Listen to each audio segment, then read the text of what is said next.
Bonsoir à toutes et à tous et merci de prendre le rendez-vous du journal. Voici le sommaire.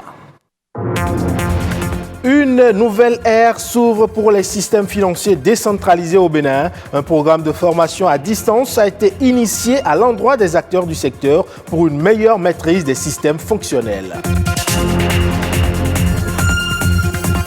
Et avec l'avènement du numérique, on assiste à une nouvelle forme d'archivage, communément appelée l'archivage numérique. Il apparaît aujourd'hui comme une solution plus pérenne pour sécuriser les documents.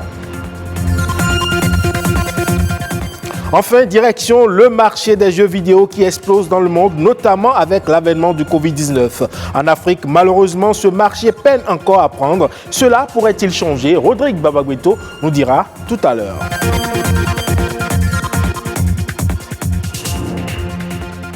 Merci de nous rejoindre. Une nouvelle ère s'ouvre pour le secteur de la microfinance au Bénin avec la mise en place du programme Alafia Microfinance e-learning. Il s'agit d'un programme innovant de formation en ligne des acteurs de la microfinance. Son objectif, c'est permettre la maîtrise des systèmes fonctionnels au sein d'un système financier décentralisé. Amandine Agnabossou nous donne plus de détails dans cet élément.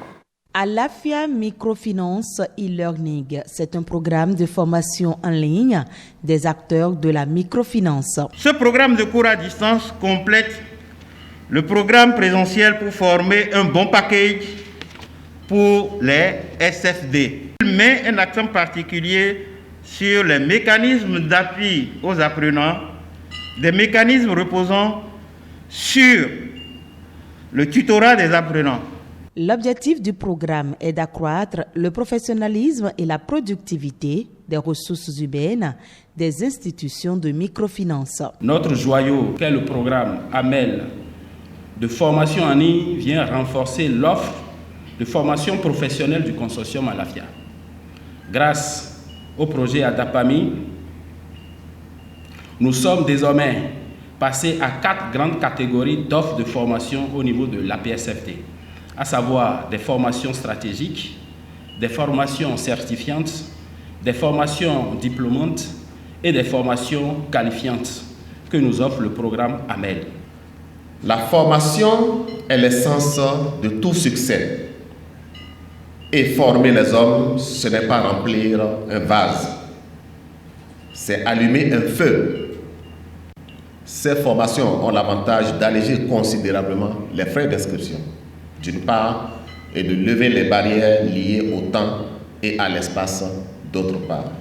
Alafia Microfinance e-learning est l'un des résultats de la contribution du Canada au défi de la professionnalisation du secteur de la microfinance au Bénin.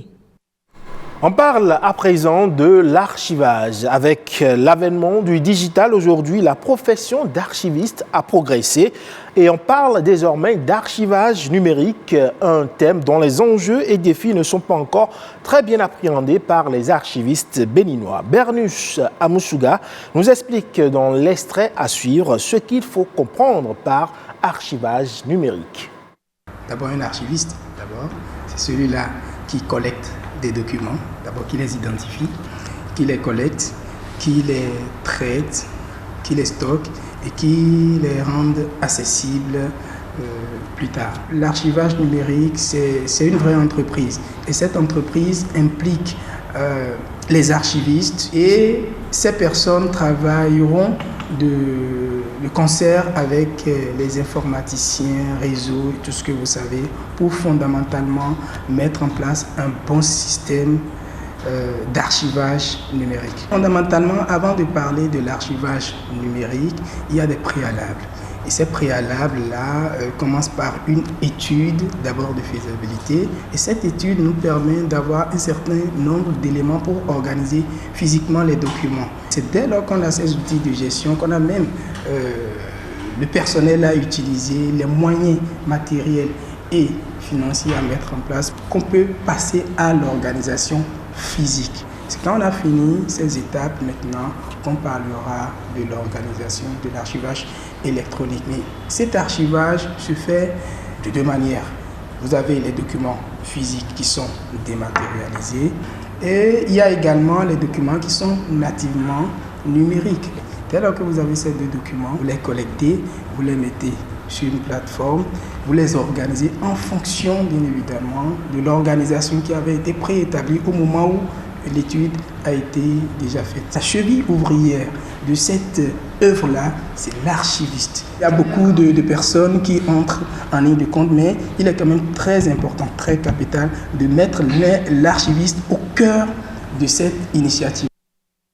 Le jeu vidéo et le e-sport ont connu une croissance fulgurante ces dernières années, renforcée par la pandémie de Covid-19. Mais si, pendant longtemps, les jeux vidéo n'étaient pas pris au sérieux, le secteur s'impose aujourd'hui comme l'un des plus dynamiques au monde. Malheureusement, en Afrique, le marché du jeu vidéo peine encore à prendre. Mais la tendance pourrait-elle s'inverser? Rodrigue Babagbeto tente ici une réponse. À l'heure actuelle, la grande majorité de la communauté des gamers réside en Amérique du Nord, en Europe et en Asie et représente 75% du marché de l'e-sport.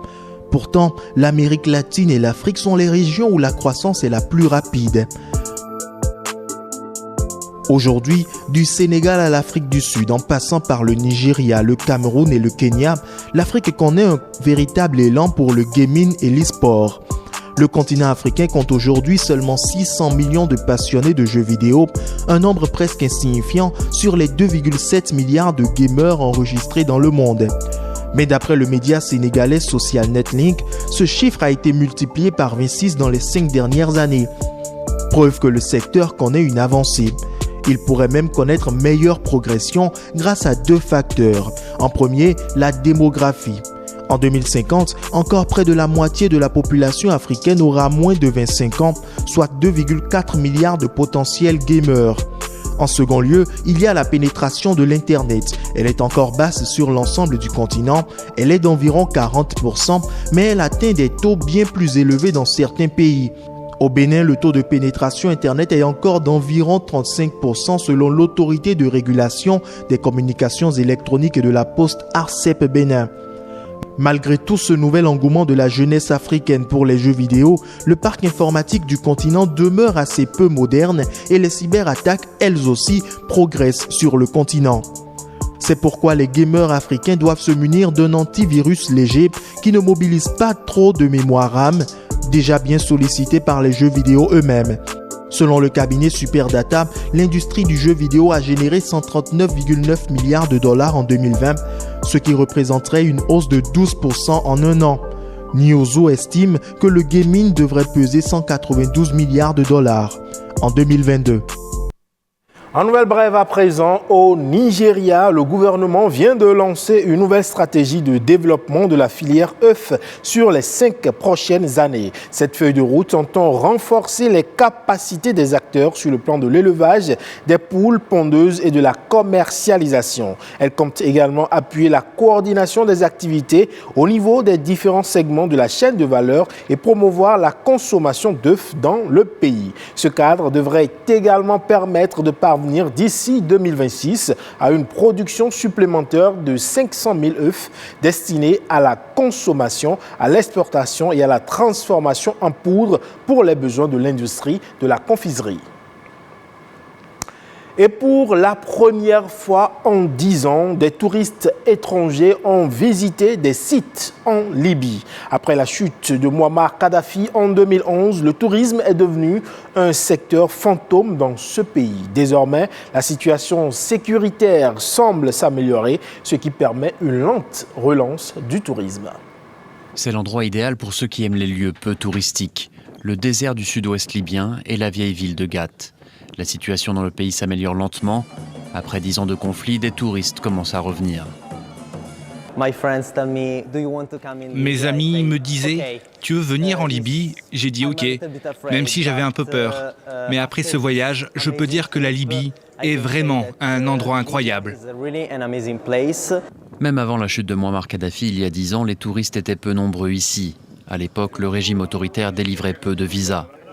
Aujourd'hui, le pays connaît encore des combats sporadiques, mais ces touristes français et italiens n'ont été que dans des zones stables. On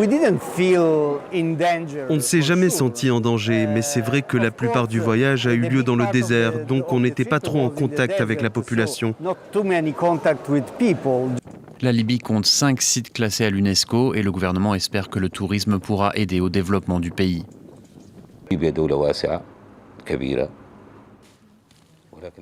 La Libye est un vaste pays. On essaye de préparer notre avenir. Le tourisme existe depuis longtemps dans les pays voisins, mais pour nous, c'est quelque chose de nouveau.